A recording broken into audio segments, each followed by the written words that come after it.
You know, I think when people call you an activist, it reminds me of when President Obama was called a community organizer. I mean, is that a title that you love, or do you think it, you know, marginalizes what you've done? Yeah, I think I love the title activist. I wear it proudly. I will say I I've see some had a lot pictures of in the titles. background there that look activist-like.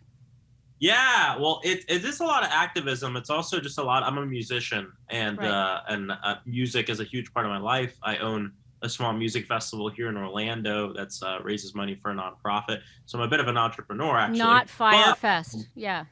yeah, it's a small music festival. We have about 500 people a year. Uh-huh. But there's a lot of music up here. That's I love Supreme, John Coltrane. It's my favorite jazz album. So there's activism. There's just a painting here that I bought at a record store in Charleston because it looked like Wes Anderson. So like either way, my life has been a lot of activism, a lot of organizing, but also a lot of music, live events. That's really Well, um, just a your huge part of my life. salsa band played in the inauguration. Weren't you sort of one of the acts, so to speak? So, like, first of all, have you had a chance to meet President Obama since that story has filtered out? Has he reached out? Not yet, not yet. What? Maybe in the future. Who has reached out? I mean, you've had a couple of weeks have passed. What? Tell me a little bit about the outreach, from either fellow people in Congress or others that stands out for you. Yeah, well, President Biden reached out the night of, and that was surreal hearing from the president of the United States.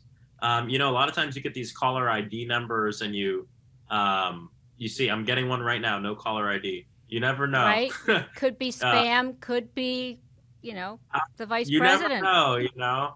I learned that the night of my primary election, I kept getting calls with no caller ID, and I found out one of them was the speaker. So you got to answer the no caller ID. So there's a big key right there.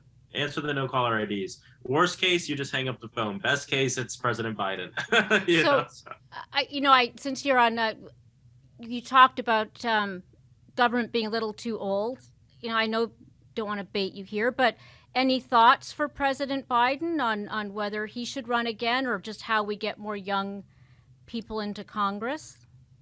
Yeah, yeah. Well, I mean, if the president decides to run again, I will support him. I think, part of the reason we've had such great youth voter turnout is because he's been proposing these ideas that excite young people and that get them out to vote over 64% for Democrats, because they believe in the agenda and they like what he's saying, or whether it's canceling student debt or working on the climate crisis or ensuring people have the resources they need. I think it's really important. So the president runs again. I'm really excited to support him. But I'll also say we still need younger people in government, right? I mean, we still need younger people in leadership as well. But I think all too often we think about that as something that happens overnight, right? Maxwell Frost is in Congress. Boom, we got representation. Let's, this and Right, you that. represent an entire generation now, Maxwell. No pressure, right? So, Right. But it's really about building pipelines, right? right. It shouldn't be, oh, this person's too old. Let's get them out and put someone young in. How do we create a country where the natural pipeline is younger people getting into leadership and it doesn't seem like it's jarring and it's part of the process? And so that's really what I'm thinking about. How do Well, we institutionalize younger people being involved in our government? I think part of that is electing young people to Congress, city council, county commission, and different things like that. But the last thing I'll say about this is it's uh-huh. not just about government with young people. We need young people in leadership in many different things, whether it's media, clergy, education, right? And I think all the young people in the kind of the highest parts of their industry, we're all representing our generation. It's definitely not just me.